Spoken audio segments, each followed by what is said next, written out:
ইয়া হাইজু, এই আওয়াজটা যেই পাচ্ছি সঙ্গে সঙ্গে দেখছি একটা কুফারে কুরাইশের ধরার গর্দান আলাদা হয়ে যাচ্ছে।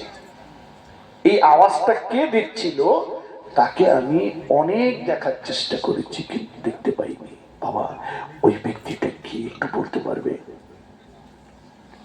দয়ার নবী বলেছিলেন, চাচা যান, ও চাচা যান, বদরের ময়দানে আল্লাহ পাক ৫,০০০ ফেরেশতা নামিয়ে দিয়েছিলেন মুসলমানদের সাহায্য করার জন্য।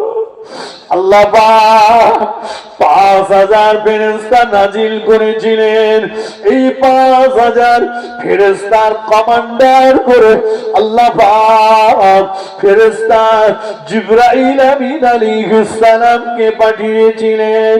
ও আমার চাচা, জিবরাইল আমিন আলাইহিস সালাম যে ঘোড়াটার উপরে সওয়ার হয়েছিল ওই ঘোড়াটার নাম হলো হাইজু। জিবরাইল আমিন আশেপাশে কোন বেঈমান, কোন বেদিন, কুফারে কুরাইশকে যখন দেখতে পাচ্ছিল না, জিবরাইল আমিন তার ঘোড়াটাকে বলছিল, উকুদুম আগিয়ে চলো, উকুদুম আগিয়ে চলো, ইয়া হাইজু, ইয়া আমার হাইজুম আগিয়ে চলো। জিবরাইল আমিনের ঘোড়াটা লাফ দিয়ে বেঈমান বেদিন কুফারে কুরাইশের মাঝে চলে যাচ্ছিল। আর জিবরাইল আমিনের তলোয়ার ওই বেঈমান বেদিনের ধরার গর্দান আলাদা করে দিচ্ছিল। আরেকটু জোরে বলেন সুবহানাল্লাহ।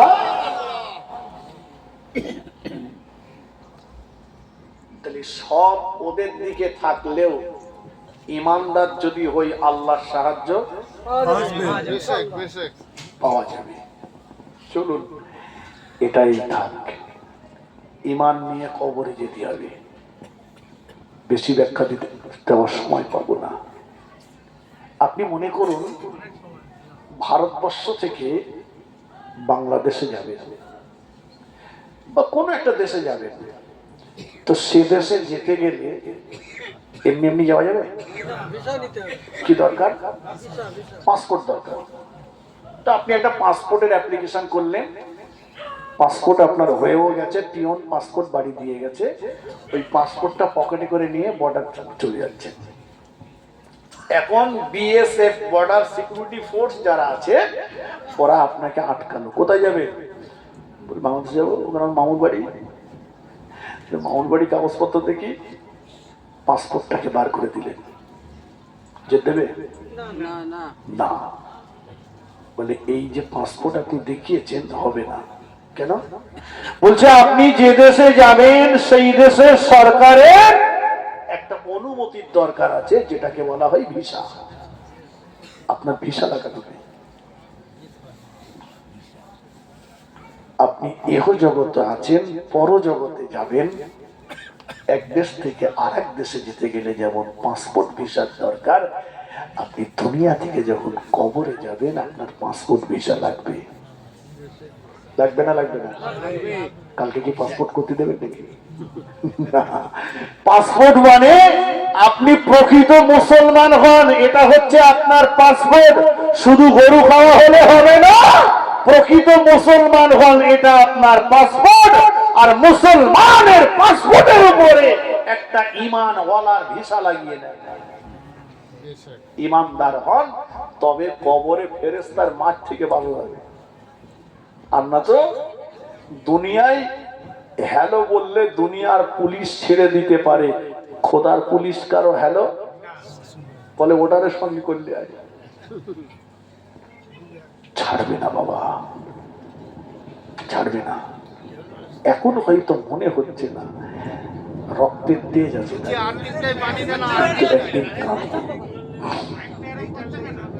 আমি আপনি যেদিন মারা যাব, আমি আপনি যেদিন মরে যাব, এই গ্রামে মসজিদে ঘোষণা হয়ে যাবে অমুক ইন্তেকাল করেছে, সবাই পড়ে নিন ইন্না লিল্লাহি ওয়া ইন্না ইলাইহি রাজিউন। সকলের মুখে একটাই কথা, জানাজা কখন হবে, জানাজা কখন হবে। ও ভাইয়েরা, সারাটা জীবন যাদের পরনার কাপড় আমি কিনে দিয়েছিলাম, যাদের যাদের গায়ের জামা আমি কিনে দিয়েছিলাম, ওরা এসে আমার পরনার কাপড়টা খুলে নেবে, গায়ের জামাটা খুলে নেবে, আমার পয়সায় তৈরি করে খাটের থেকে নামিয়ে দেবে, মসজিদ থেকে খাটিয়াটা এনে গোসল দেওয়ার জায়গাটা এনে তার উপরে আমাকে আপনাকে শুইয়ে দেবে। জীবনের প্রেমী উঁচু বালিশ না হলে ঘুমাতে পারতাম না, কোনদিন আর বলবো না ও কচির আম্মু আমার একটা বালিশ দাও, ও মা বৌমা আমাকে একটা বালিশ দাও মা। কোনদিন আর বালিশ ওদের কাছে চাইব না, কিন্তু ওরা আমায় ওই দিন আর কোনো বালিশ দেবে না। জীবনে অনেক টাকা উপার্জন করে গোসল করা বানিয়েছি, টালি লাগিয়েছি, পাথর লাগিয়েছি বাবা, দামি দামি ট্যাপ শাওয়ার লাগিয়েছিলাম। জীবনে বিদায়ী গোসল, আখিরি গোসলটা ওই গোসলখানাতে ওরা করতে দেবে না। আর জীবনেও করে দিন ওদের গোসলখানায় গোসল করতে যাব না, ওদের পানির ট্যাপে হাত দেব না, ওদের শাওয়ারে গোসল করব না। কিন্তু জীবনে বিদায়ী গোসলটা ওই গোসলখানায় ওরা নিয়ে যাবে না। বাড়ির বারান্দাতে অথবা বাড়ির উঠানে কাপড় দিয়ে ঘিরে আলাদা একটা গোসলখানা বানানো হবে। ওই গোসলখানার ভিতরে আমাকে আপনাকে নিয়ে পানিটা গরম করে নিয়ে যখন গোসল দিতে থাকবে, ওই সময় আমি আপনি কাঁদতে থাকবো, ওই সময় মুর্দা কাঁদতে থাকবে।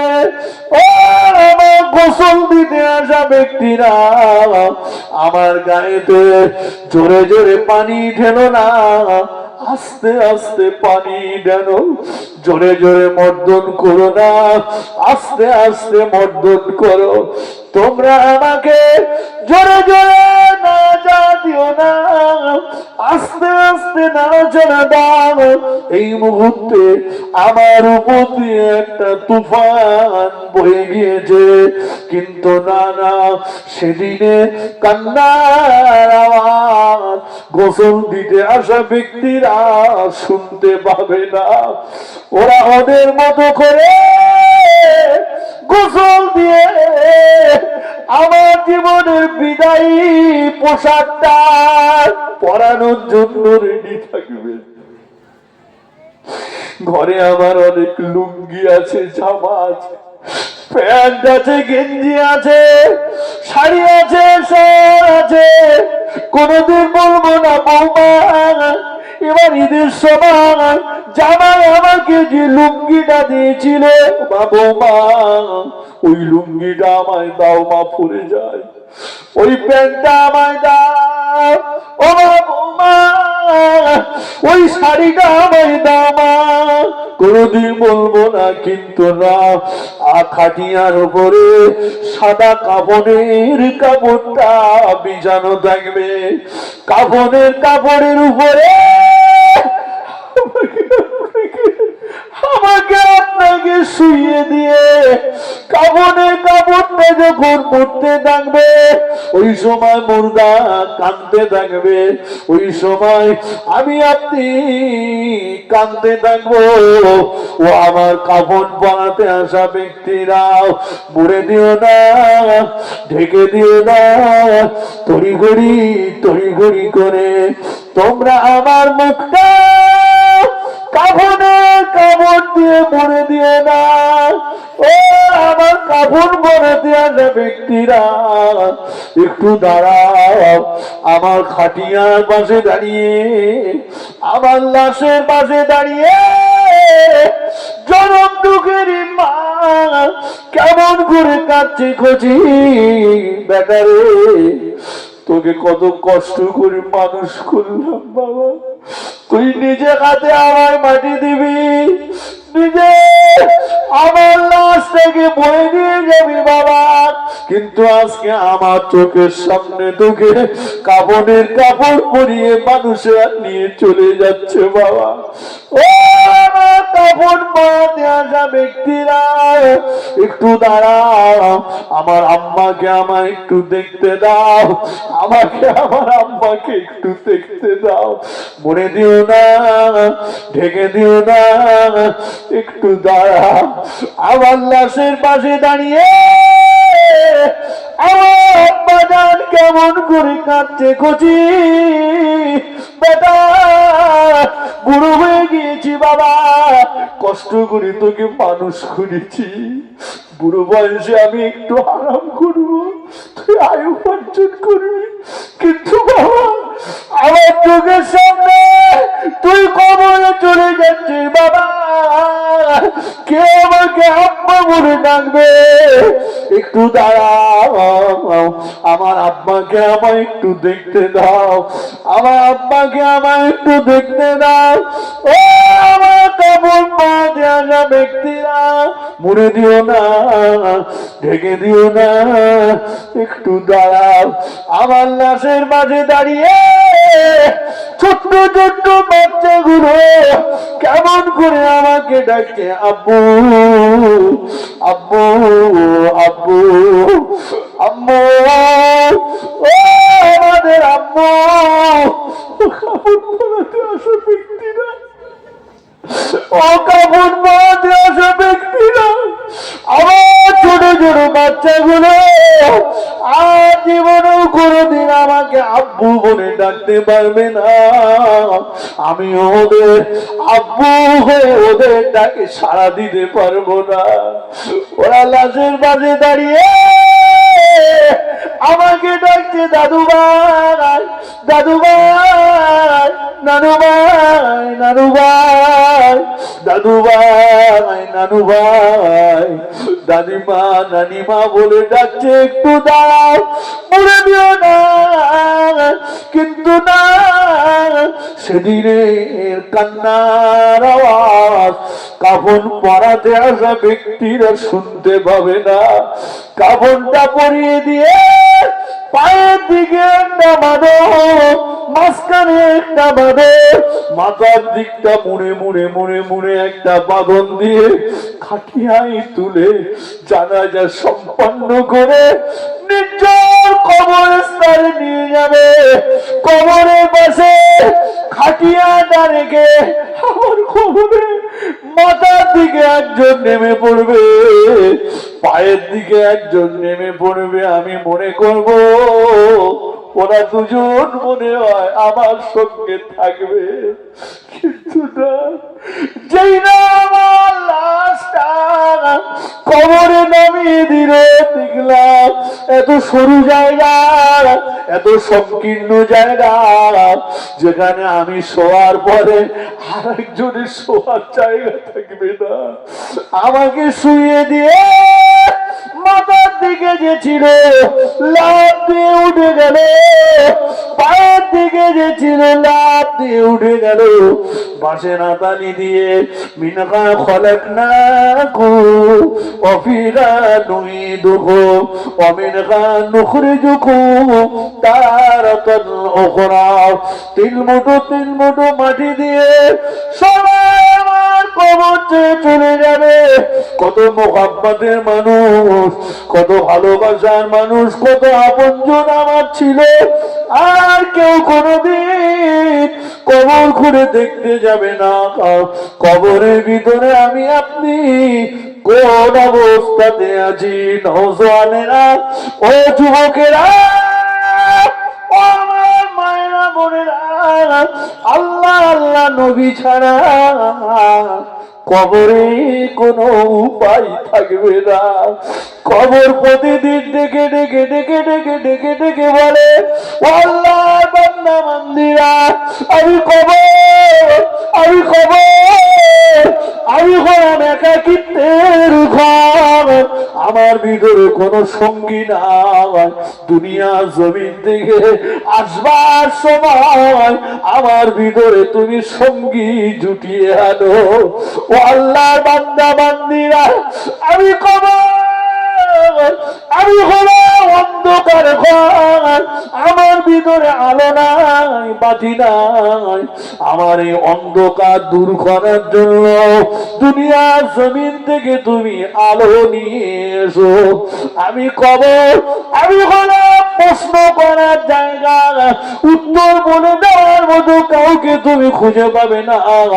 দুনিয়া জমিন থেকে উত্তরগুলো তৈরি করে নিয়ে এসো।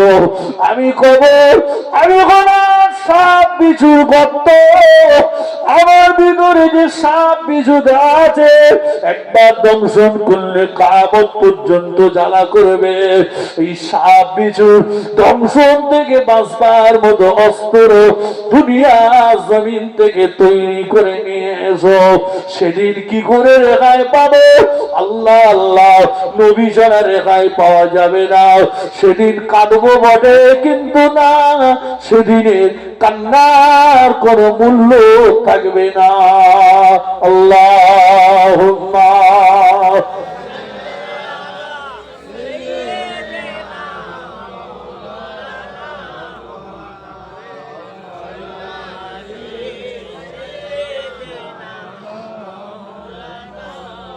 আর তো মোহাম্মদের সুন্নে আল্লাহুম্মা